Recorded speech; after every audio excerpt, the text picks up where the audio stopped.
बिहार में जिस अंदाज में सीबीआई की कार्रवाई हुई उसे लेकर अब राजनीति गर्मा गई है। सियासत यहां तक पहुंच गई है कि सीबीआई और ईडी को बिहार में बैन करने की मांग हो रही है।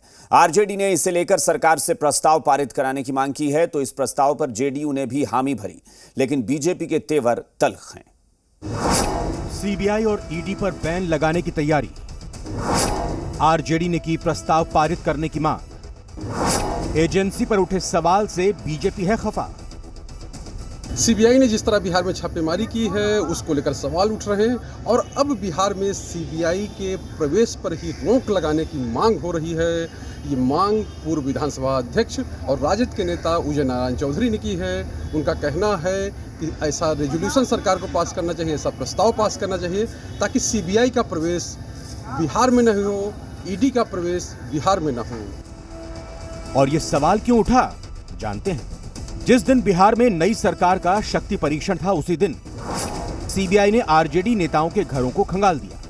2 दिनों तक ये कार्रवाई चली, जिसके बाद सीबीआई और ईडी को बिहार में घुसने पर प्रतिबंध लगाने की मांग हो रही है। जहां जहां बीजेपी सरकार में नहीं है, उन राज्यों में बीजेपी अपने विरोधियों को परेशान करने के लिए इन एजेंसियों का दुरुपयोग कर रही है। तो स्पष्ट मानना है कि अगर इसी तरह का रवैया रहा तो फिर लोकतंत्र है, जनता भी सब देख रही है, जनता वोट के चोट से जवाब देती है। अगर ज़बरदस्ती कर रहे हैं, आपको नहीं लगता है कि क्या 10 दिन के अंदर में ही ये तूफान क्यों मच गया? 10 दिन पहले क्यों नहीं सीबीआई को फुर्सत नहीं था क्या? इतना आखिर एक साथ पूरे बिहार को रौंद रहे हैं और बिहार के जनता उनका मुंह देखते रह गए, तो निश्चित रूप से इन पर अगर ऐसा हो सकता है तो हम लोग तो इसका स्वागत करेंगे। आरजेडी की मांग से जेडीयू इत्तेफाक रखती है, तो कांग्रेस भी सीबीआई की कार्रवाई पर सवाल उठा रही है।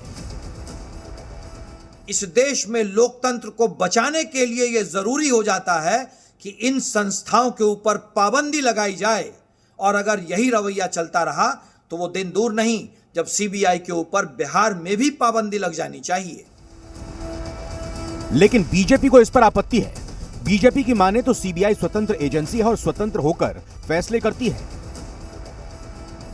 अब नीतीश जी क्या क्या करेंगे ये तो पता नहीं है, लेकिन बिहार के लोकतंत्र में बिहार की जनता पूरा विश्वास रखती है और नीतीश कुमार जी अब ठगबंधन में जाकर कोई भी निर्णय ले सकते। लेकिन इसी स्वतंत्र एजेंसी की कार्रवाई पर प्रधानमंत्री मोदी ने सवाल उठाया था और अब भी सवाल उठते रहे हैं। और षड्यंत्रों का लिए उनका सबसे बड़ा औजार है सीबीआई। लेकिन जिस तरह से अब सीबीआई को बिहार में बैन करने की मांग हो रही है, उसके अलग राजनीतिक मायने हैं। इसको लेकर आने वाले दिनों में भी राज्य की राजनीति गरमाई रहेगी। धीरज के साथ शैलेंद्र, जी मीडिया,